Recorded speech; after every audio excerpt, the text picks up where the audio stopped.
everyone. So here we go. You know, when you plan a conference, invited sessions, presidential sessions, you want provocative speakers, you want to make sure people show up, and then you want to hope that it goes well. And 2 out of 3 is not good enough. So we got provocative. We got a lot of people, and I do ask if you can keep the aisles clear so the fire marshals don't go crazy. That would be good. You want people to think. You want to challenge ideas, and some of us want to challenge speakers. We're not always going to agree. The trick really is how we disagree. Now, in my dealings with Secretary Duncan's staff, they've consistently pointed out that he recognizes that change is bound to be controversial and welcomes discussion and disagreement. Unlike the other invited sessions, we only have 1 hour, so I'm not going to give a long soliloquy about playing basketball in Australia and et cetera, et cetera. So I want us to get moving. Let me tell you how this is going to work, I hope. Secretary Duncan will offer an overview for about 20 minutes on student assessment. I have then asked Pedro Noguera of New York University, Eva Baker of UCLA, and then my newfound friend from last night at the end of my talk, Arne from LIU Post, to offer the first 3 questions. After that, we'll open it up to the rest of us, but we got to end in an hour. So and please do try to keep these aisles open, and I'm not saying it for any other reason other than that we're in San Francisco and we could have a fire or earthquake. So without further ado, Secretary Duncan.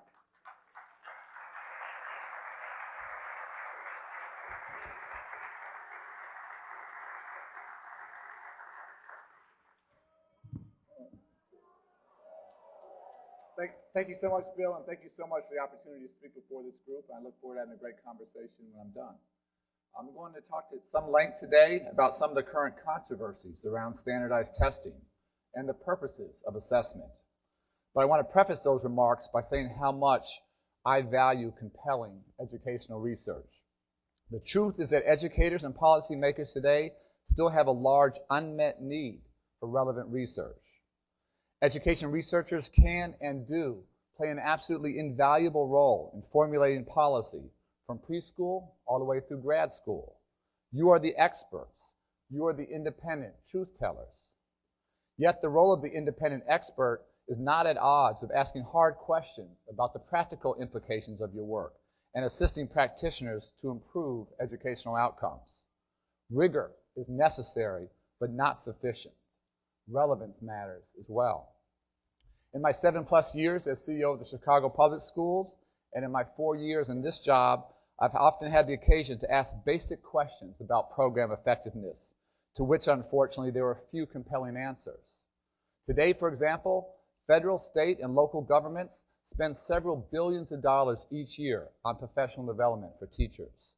Yet we know surprisingly little about the effectiveness or the return on investment of professional development. Teachers deserve so much better than that. Why do we continue to spend so much every single year with no clear sense of efficacy? Samuel Johnson famously said that to count is modern practice, and the ancient method was to guess. Sadly, school leaders and educators too often still have to guess when they make education policy.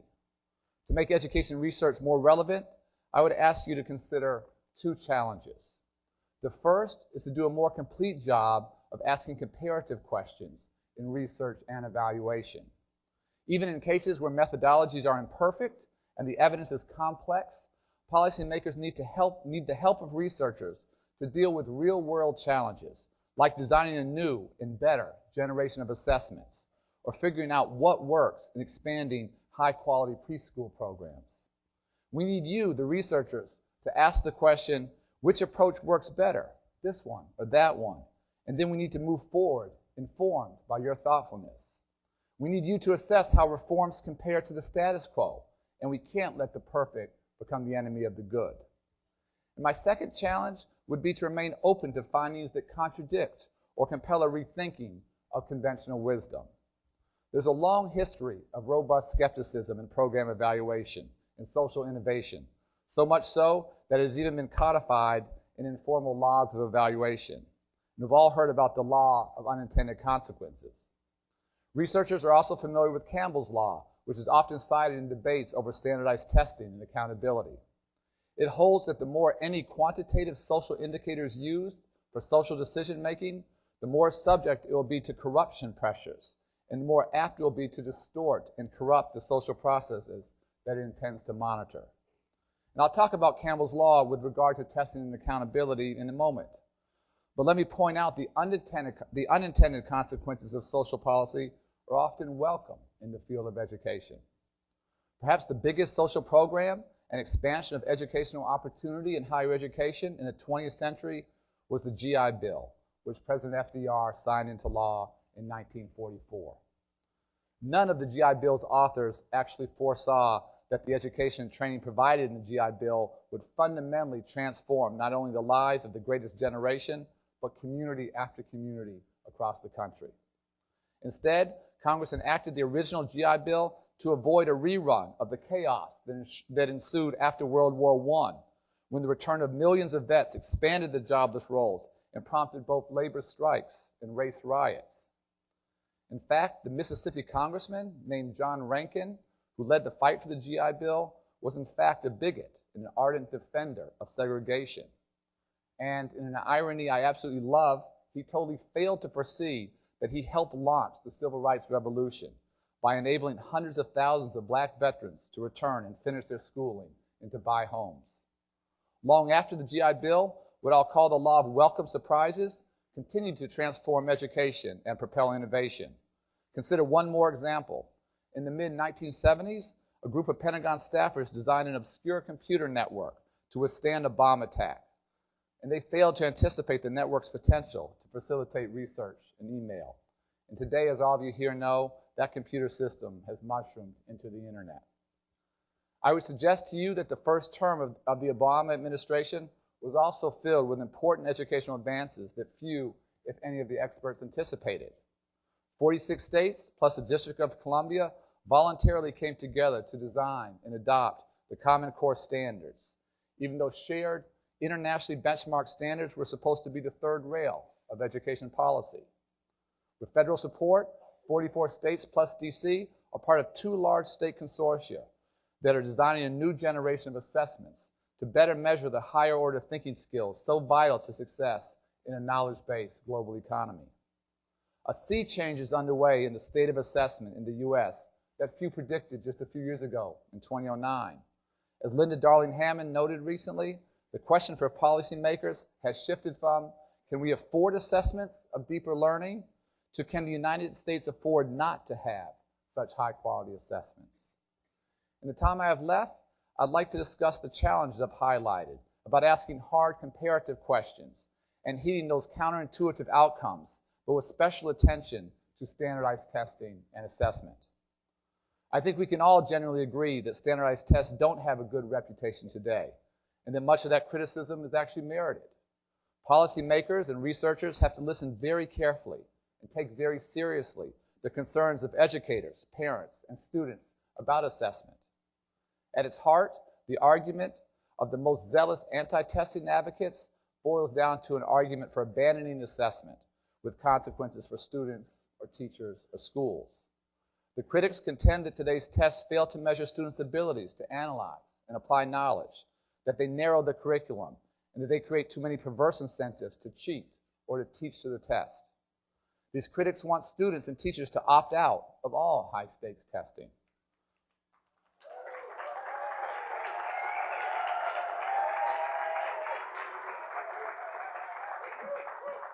The critics make a number of good points, and they express a lot of frustration that many teachers feel today about standardized tests.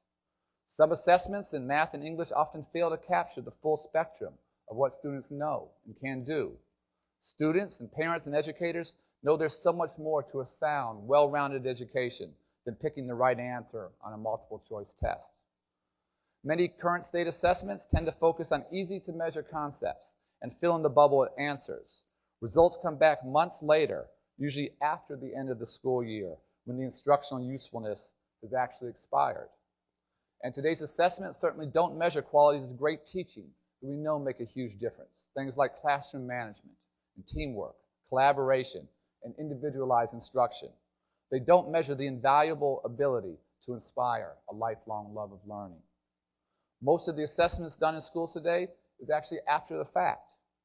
Some schools have an almost obsessive culture around testing that hurts the most vulnerable learners and narrows the curriculum. And it's heartbreaking to hear children who identify themselves as like below basic, or I'm a 1 out of 4. Not enough is being done at scale to assess students' thinking as they are learning, to boost and enrich learning, and to track student growth.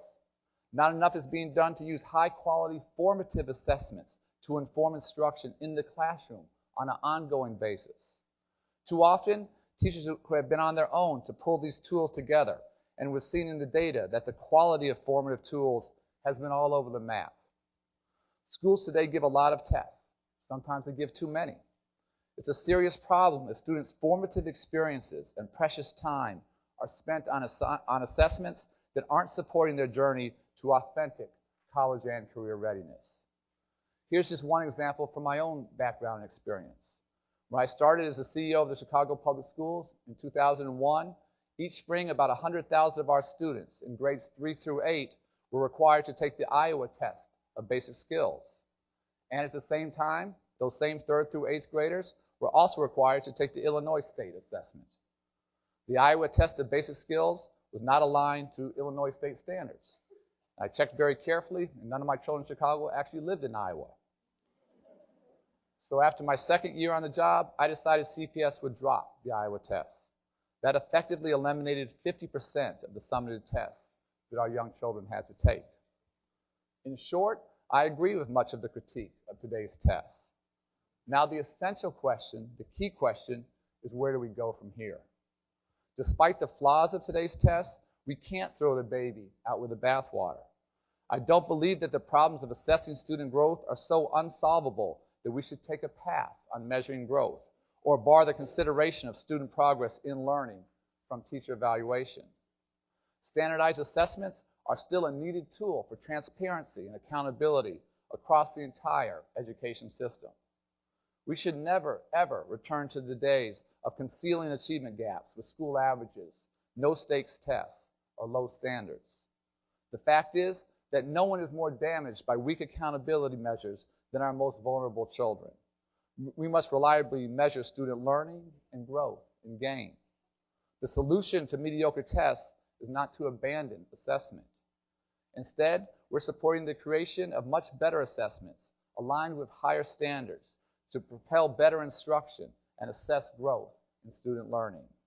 That's the driving motivation for our department's $350 million Race to the Top Assessment Awards to 2 consortia to develop Assessments 2.0. In recent months, anti-testing advocates have claimed that high-stakes tests drive teachers and school administrators to cheat. But that argument confuses correlation with causation, and it also ignores history. It ignores the compared to what question. There is no excuse for school administrators and teachers tampering with student tests to try and boost test scores. It is morally indefensible, and it is most damaging to the very students who desperately need the help of their teachers and school leaders the most. But I reject the idea that the system makes people cheat. Millions of educators administer tests, but very, very few choose to cheat.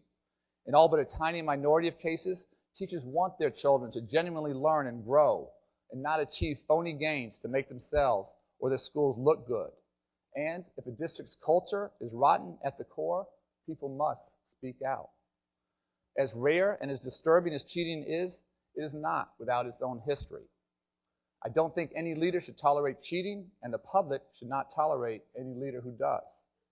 In Chicago, the Chicago Public Schools first confronted the issue of teacher cheating in 1984, when I was in college, and nearly 2 decades before the passage of No Child Left Behind. News reports of cheating appeared in local newspapers, and a small number of schools made unusually large gains on tests or had ordered an unusually large number of answer sheets. So in 1985, the Chicago Public Schools ordered a retest of 23 suspect schools and 17 comparison schools. Not surprisingly, the suspect schools did much worse on the audited retest than did the comparison schools. As Stephen Levitt detailed in his book, Freakonomics, he and Brian Jacobs subsequently developed a rigorous algorithm to detect cheating by teachers in the Chicago Public Schools by the time I came in 2001. Jacob and Levitt had assembled a massive body of test scores from 1993 to 2000 in grades 3 through 7 with over 700,000 student year observations. Their groundbreaking analysis found the possibility of teacher or administrator cheating on standardized tests in 3 to 5% of elementary school classrooms. I didn't want their research to sit on a shelf. So in 2002, I asked Professors Jacob and Levitt to work with CPS to implement a retest, an audit, in 120 classrooms, a little more than 70 of which were classrooms where cheating was suspected. Sure enough, in the classes with the highest odds of cheating, the retested students lost more than a full grade in their reading scores when they took the retest. By cheating, those educators were lying to students about their readiness to be successful. And after further investigation confirmed that a number of teachers had cheated, we let go about a dozen teachers. Thankfully, Jacob and Levitt's algorithm provided an unexpected benefit as well, one of those welcome surprises. The algorithm also identified many of the best teachers in our school system. And instead of getting random answers correct, the students of those great teachers showed real improvements in reading and math on the types of questions they had previously missed, an indication of actual learning. And a good teacher students carried over all their gains into the next grade. In the end, Professors Jacob and Levitt concluded that teacher cheating, and I quote, is not likely to be a serious enough problem by itself to call into question high-stakes testing, both because it is relatively rare and is likely to become much less prevalent with the introduction of proper safeguards. That's also my view, and it happens to be consistent with Donald Campbell's view, the author of Campbell's Law. Campbell urged policymakers to develop ways of avoiding the potentially corrupting influence of quantitative indicators in decision-making. And he suggested, and I quote, that the use of multiple indicators, all recognized as imperfect, will alleviate the problem. I've said repeatedly and consistently that teacher evaluation should never, ever be based upon test scores alone. Just as Campbell urged, it should always include multiple, albeit imperfect, measures like principal observation and peer review, performance-based assessments, student work, student surveys, and parent feedback. I'm not just giving lip service to using multiple measures for accountability. I've always been convinced that's the best way to go. All 35 states we have approved for waivers in the Elementary and Secondary Education Act are required. They're required to use multiple measures to evaluate teachers, and 33 of the states are including individual student growth. And states of waivers are also including multiple indicators for school accountability. 27 states are using their flexibility to include measures far beyond reading and math or graduation rates required under the old and broken No Child Left Behind. They are looking at participation and performance in advanced coursework. They are taking account of performance in science and other subjects, and they're including measures of career and college readiness. More complicated than looking just at one test score? Of course. But more sophisticated and more comprehensive? Absolutely. In the future, I hope that our accountability systems continue to make better and richer use of multiple indicators. Student growth, attendance rates, graduation rates, and matriculation to college, college persistence, school safety, narrowing those insidious achievement gaps. Those are just some of the measures that should factor into school performance. At the same time, I fervently hope that public education never reverts to an era of low standards and low quality assessments with no accountability. It's amazing how far we've come. It doesn't make sense to me to go backwards. That's a view that most educators share. Al Shanker, for example, the legendary labor leader, was an unabashed supporter of both high quality and high stakes assessment. Shanker believed, and I quote, that world-class standards and curriculum and assessments based on those standards will be no more successful than any other reform unless stakes are attached to the assessments. Stakes change everything, Shanker said. Stakes for kids go right to the heart of what motivates them to work and to learn. Now, contrary to the myth that one sometimes hears today, the vast majority of high-performing nations have both demanding and high-stakes assessments. In fact, gateway exams for post-secondary education in most high-performing countries, and sometimes even for secondary education, often determine whether students will be tracked into vocational or technical training or to a different track. The U.S. should never adopt the practice of high performers who use high-stakes tests to track students. I absolutely reject that mindset and mentality. But we can learn a great deal about how to do assessment from high-performing competitors. Whether it's Singapore's PSLE and GCE assessments, China's Gaokao college entrance exam, the French BAC, South Korea's CSAT, Germany's Abitur, or British A-levels, assessments linked to high standards propel good instruction and higher order learning across the globe. In virtually all of these high-flying systems, teachers and students spend lots of time preparing and studying for these gateway assessments. In fact, rigorous assessments actually take more time to complete than today's bubble tests, which just measure simple basic skills. But test preparation for assessments in these nations is not so much time out from learning, but rather part of the learning process itself. It provides valuable learning opportunities and feedback for instruction. High-performing countries tend to have assessments that are worth teaching to. And that is the core aim of the Race to the Top assessment competition. The next generation of assessment systems include diagnostic or formative assessments and not just end-of-year summative assessments. The two state consortia must assess student achievement of standards, student growth, and whether students are on track to being college and career ready. The new assessment systems must be effective and valid and instructionally useful. As I travel and listen to teachers across the country, I never hear them saying they want to get rid of assessments or give up on assessing student growth in their classrooms. In fact, the overwhelming majority of teachers hunger for good assessments that ask students to demonstrate what they have learned, whether it is writing a persuasive essay, solving complex problems, or working collaboratively. The new assessments from the consortia will be a vast improvement on assessment as it is done today. The PARC consortium will evaluate students' ability to read complex texts, complete research projects, excel at classroom speaking and listening assignments, and work with digital media. The Smarter Balance consortium will assess students using computer adaptive technology that will ask students questions pitched to their skill level based on their previous answers. And a series of optional interim evaluations during the school year will inform students, parents, and teachers about whether students are actually on track. The use of smarter technology in assessments will change instruction in ways that teachers welcome. Technology makes it possible to assess students by asking them to design products or experiments, to manipulate parameters, to run tests, and to record data. Problems can be situated in real-world environments where students perform tasks or include multi-stage scenarios and extended essays.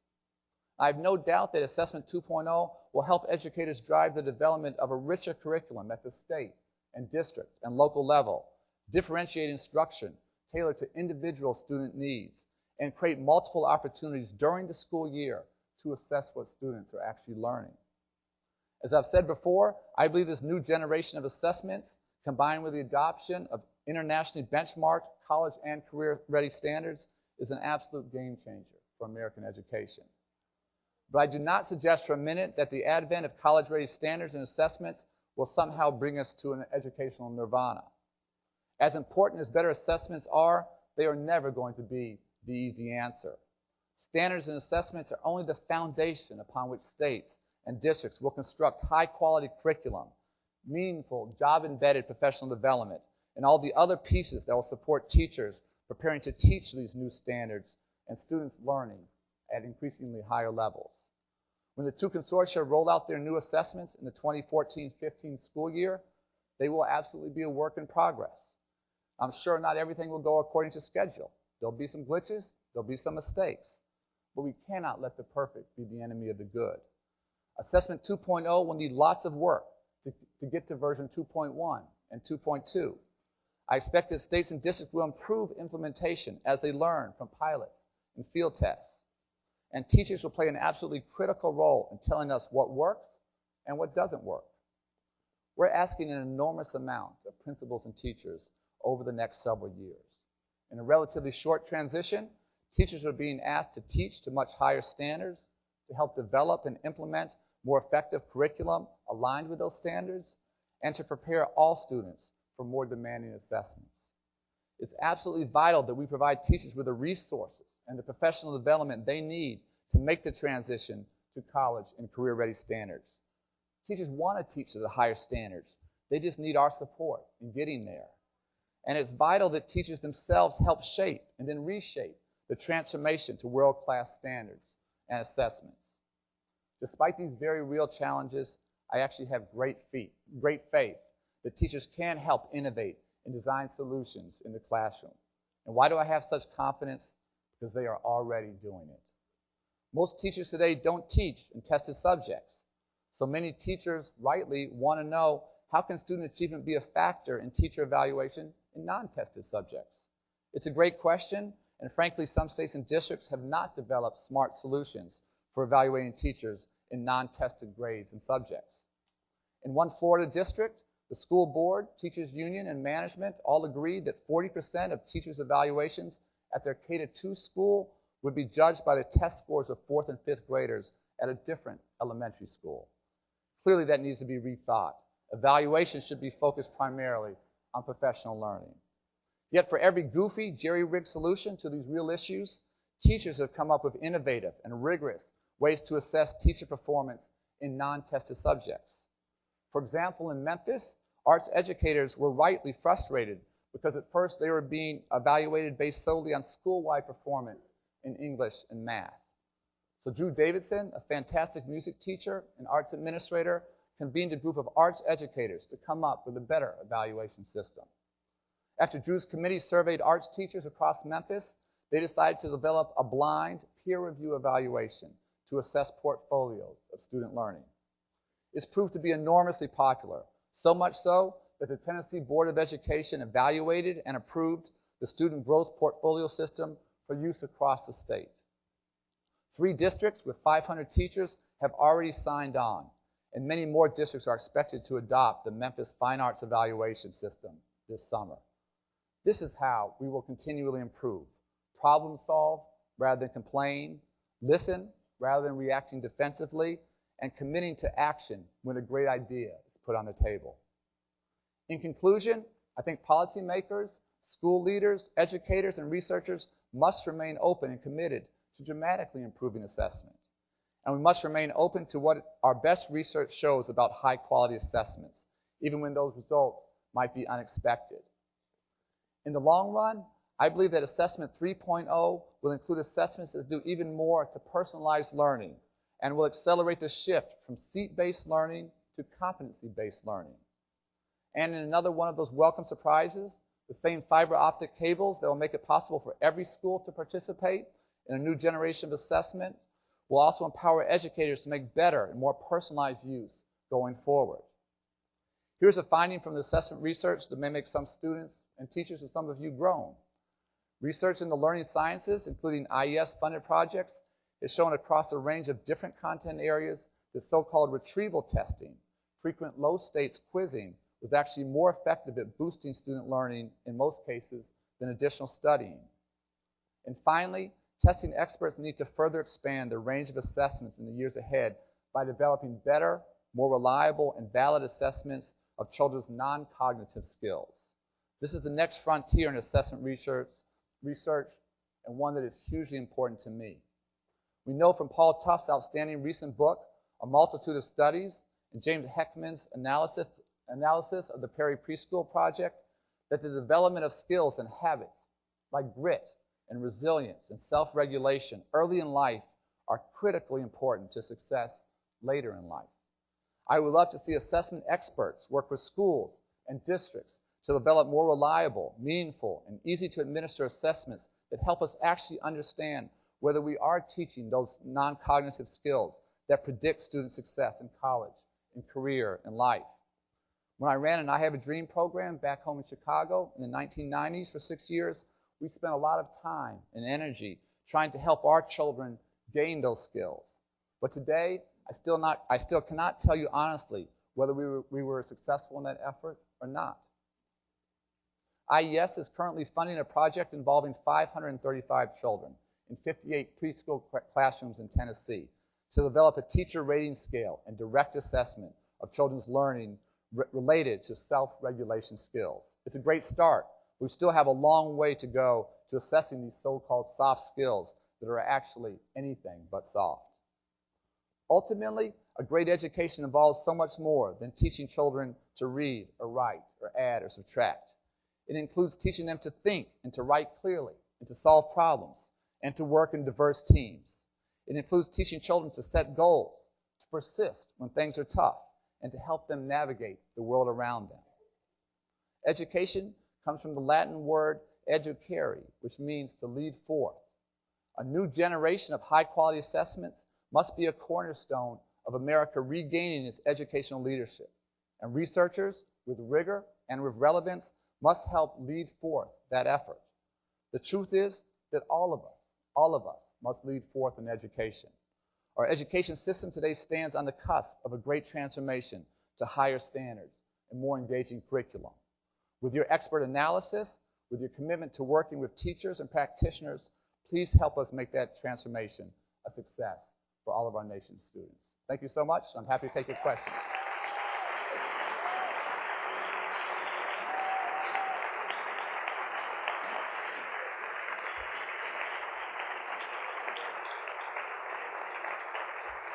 Okay.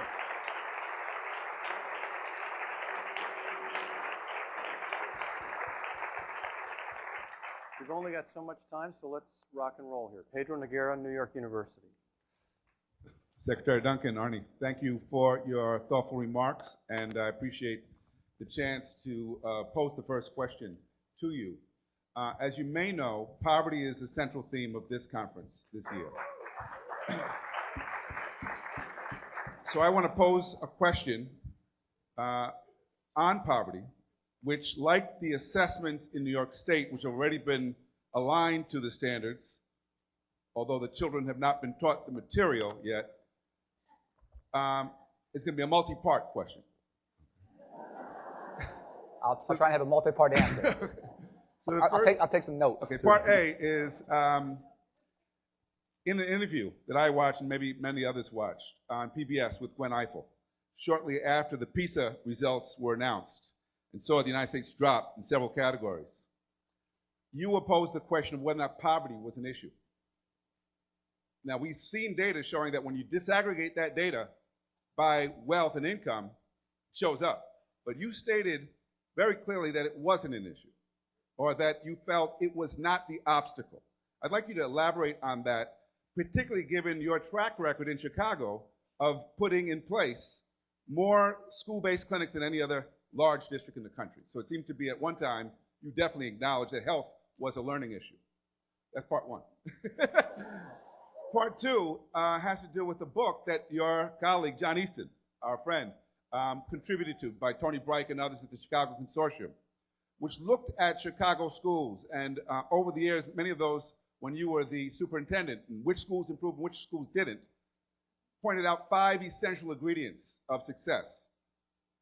It also pointed out that in the schools that were serving the most disadvantaged children, very few of those schools improved. I wonder what lessons you've derived from that study, since I'm sure John shared it with you, and how that's reflected in the current turnaround strategies that we see rolling out of Washington.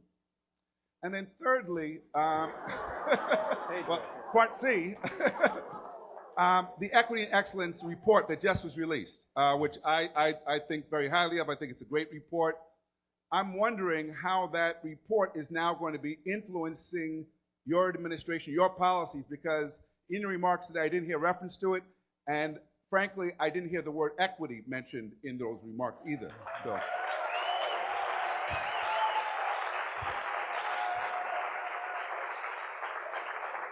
I'll start at the front and work forward. I spent my whole life working in the inner city on the south side of Chicago, and have lived in a community that was devastated by, worked in a community that was devastated by poverty, where there were huge levels of gang violence, where there are very few intact families, where almost none of the families we worked with had family members that had gone on to college. Very few had graduated from high school. So from the time I was a littlest boy, I've seen the devastating impact of poverty, and I've always said that. What I've also always said, and I'll be very clear here, is that because of that same exact experience, I've never thought that poverty was destiny. And I think the best thing we can do is to give children a chance to be successful academically. Give me the poorest kid from the toughest community and the toughest family, put them in a high-quality early childhood setting, have them go to a great elementary and middle school, have them go to high school with a college-going culture. I'm actually really optimistic about that young child. But put that child in a situation where they don't have a chance to go to high-quality preschool, where there's chaos in the elementary and middle school, where the high school is a dropout factory, and we in education are actually perpetuating poverty and social failure. So the stakes here are absolutely huge. I learned from my mother's program, first thing she did when kids came in the afternoon is she fed them. Why? Because if you're hungry, if your stomach's growling, it's hard to concentrate.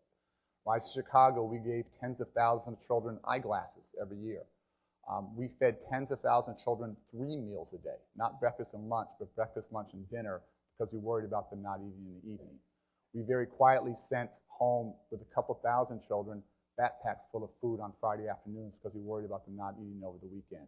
So I always say those foundational things of physical and social and emotional health have to be met if we're serious about talking about AP biology, chemistry, and physics. So we have to, as you said, we had a couple dozen schools that had healthcare clinics attached. So I think in all these debates, there's always an ideology on one side and the ideology on the other. But I think this is the truth. And for me, the truth is almost always somewhere in the middle. And so we have to take on front and center the real challenges that poverty and dysfunction and joblessness and gang violence create. But we have to do it at the same time that we say those children can and will be successful. I did things in Chicago that no superintendent should have to do. We buried a child every 2 weeks due to gun violence. We created a fund to help bury children because their families couldn't afford to bury them. We created a fund to help try and find the killers who were killing my kids. And the vast majority of the kids we were burying were not gangbangers. This was Starkeisha Reed, who was killed at 7:30 in the morning in her living room, shot with an AK-47 through the window when she's preparing for school.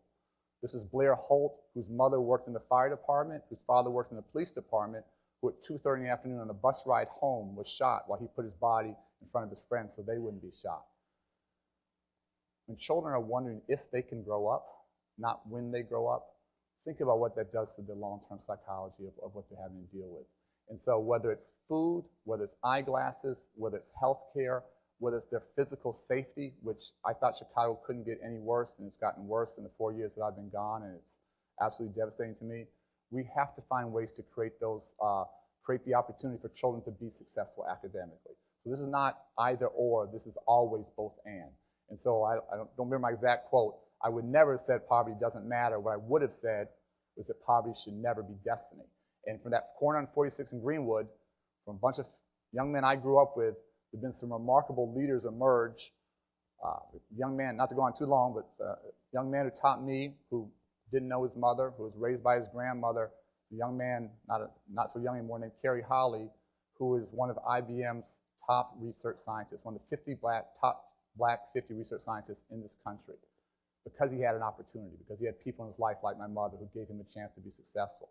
Ronald Ragland, who grew up with me, helped me manage the Chicago public schools. So don't tell me that poor children or black and brown children can't learn, but yes, give them the resources to be successful and the long-term support to do well.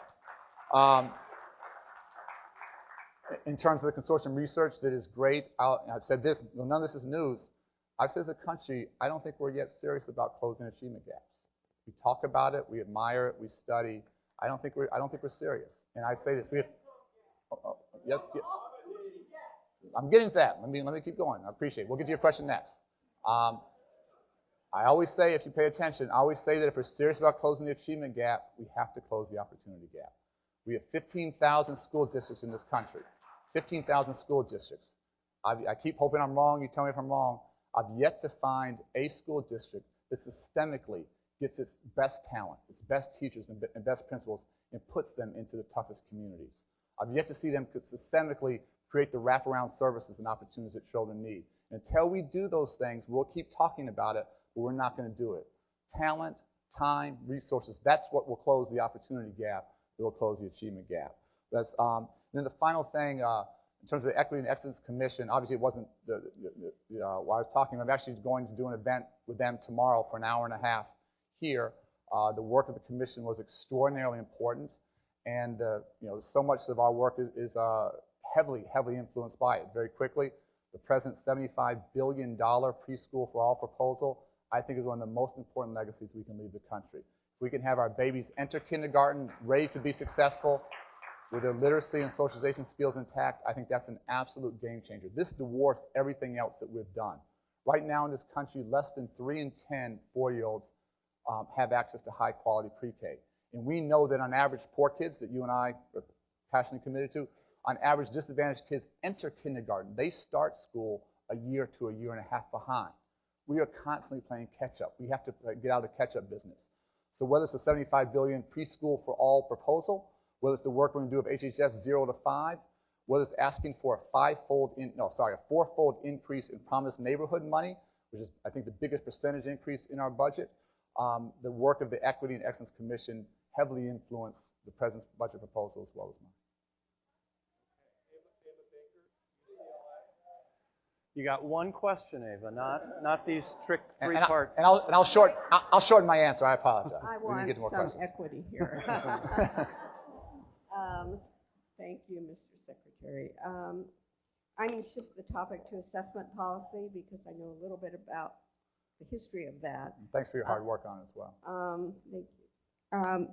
You acknowledge the likely imperfections in the new assessments that are going to be emerging from the consortia. How will you determine whether the consortia assessments are ready for prime time? That is, ready to support teaching and learning. Yeah. And can I follow it for 1 sec? Two-part question. Two-part.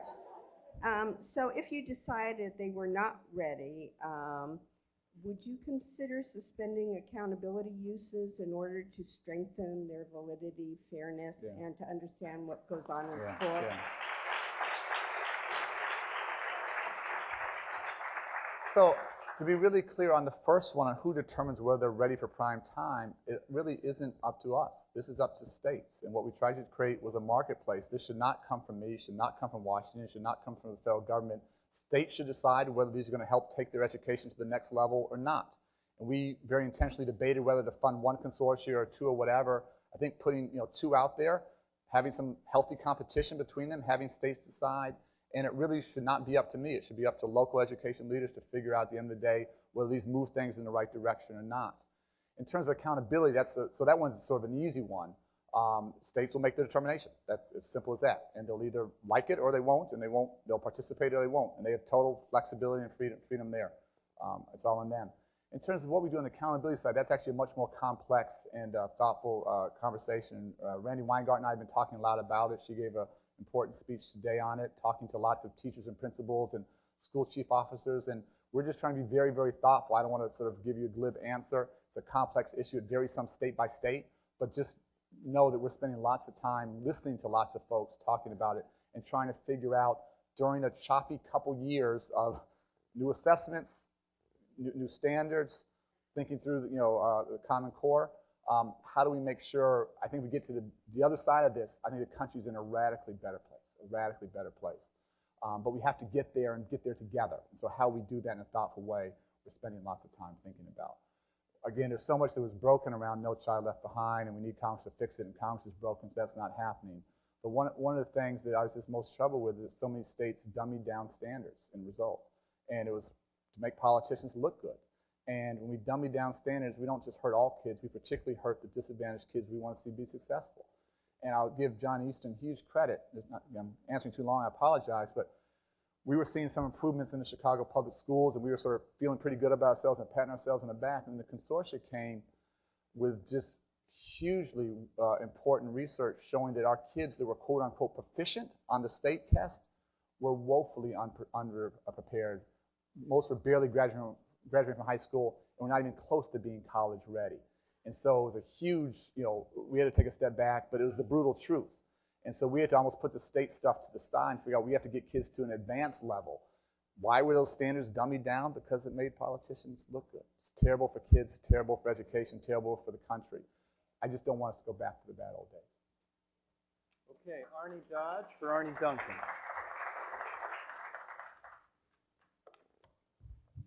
Thank you, Secretary Duncan. My name is Arne as well, but today I choose to be frank. I have been a teacher, I've been a principal, I've been a superintendent, and for the last number of years I've been a professor of education where we train aspiring principals. And I'm in the trenches all the time, and I have been. And 20-something years ago I met with a commissioner in New York State, and we were in a room, and he said, how come there's reluctance in the room? And he said, I want you to speak truth to power. That's the only way we're going to get to the authentic kinds of things we need for kids. So in that spirit, let me say something to you, sir. After hearing your remarks, I wonder, do you even know what Race to the Top is?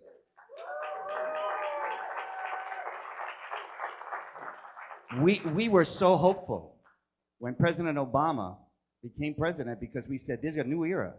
Sir, Race to the Top is no less than No Child Left Behind on steroids. We have schools, and I'm speaking to you without, please don't personalize this. I'm speaking to you as one educator to a leader to another education leader.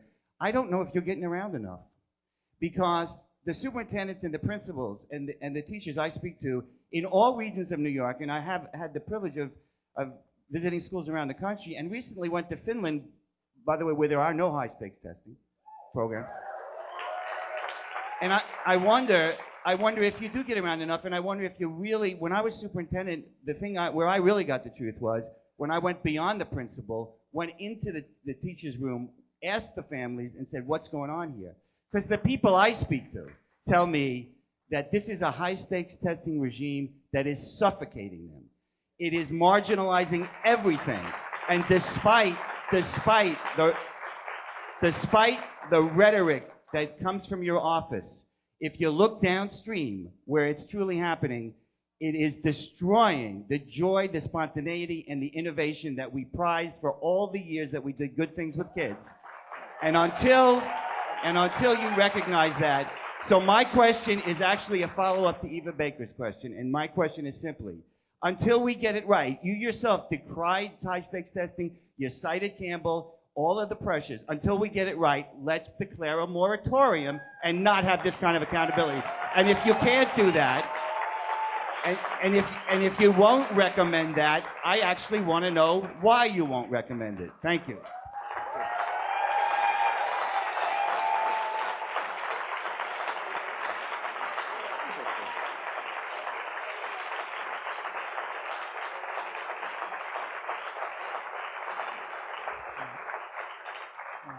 I appreciate the thoughtful question and really appreciate the honesty. I try and get in schools 2, 3, 4 times every week.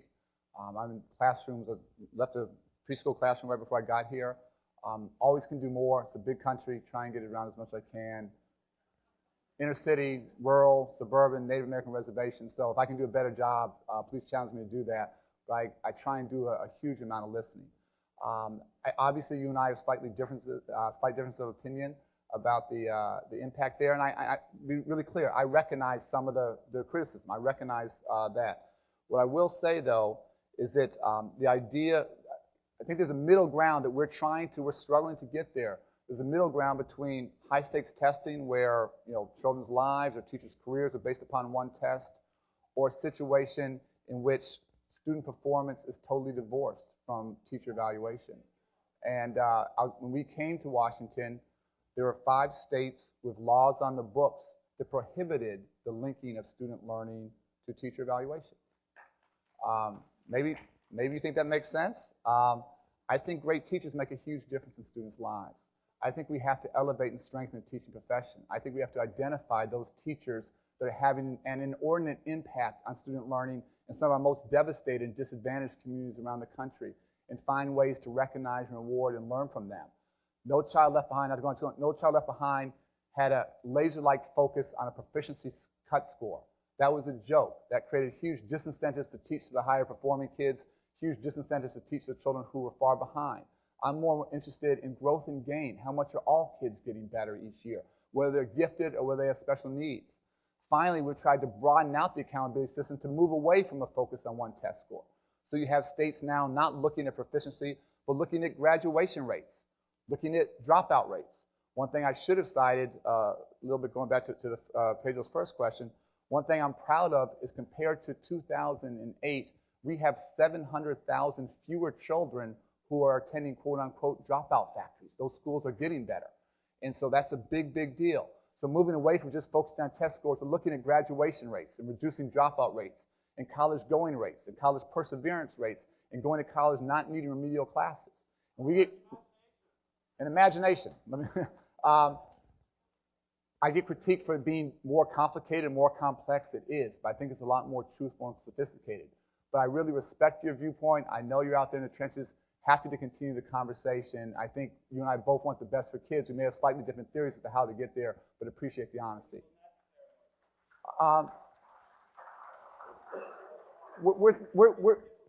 So we're thinking through lots of different things. A moratorium to what, for what. There's a level of detail here that I think we need to get at. But what I will say is we understand this is a difficult, tough time of transition. And so to go back to what I originally said, how we get through the next couple of years and get through together, we're spending a huge amount of time listening to folks around the country to figure out how best to do it. So that's the best answer I can give you today. Stay tuned. Stay tuned. Okay, we got 4 minutes, so we got one quick question and one quick answer. So.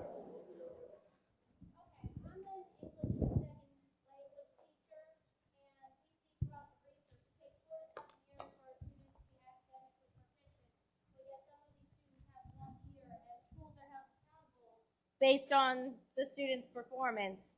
So I just wanted to, I guess, get an idea of when policy is made, based on the research, how these language learners are kept in mind. Yeah, so again,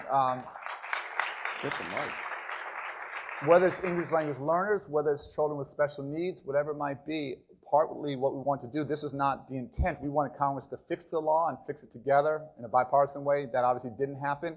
One of the benefits I didn't fully anticipate is going out to states and having states come up with their ideas. There's a huge range of innovation that we're seeing from states. Some are going to get it more right, some are going to get it more wrong. But when and if we go to fix the law and fix it together, if we take the best ideas from the best states around how we help and support ELLs and evaluate, how we help and support children with special needs and evaluate, the best ideas from the best states, I think can lead the country to a much better place. So there's a lot out there. Some are going to get it closer to right. Some are going to get it closer to wrong. I promise none will get it perfect, but I think there's a huge opportunity to learn as a country and do it together. That was not the original intent behind providing the waivers, but it's been a huge residual benefit that, again, I didn't fully anticipate. Okay, thank you very much. Let's thank Secretary Duncan.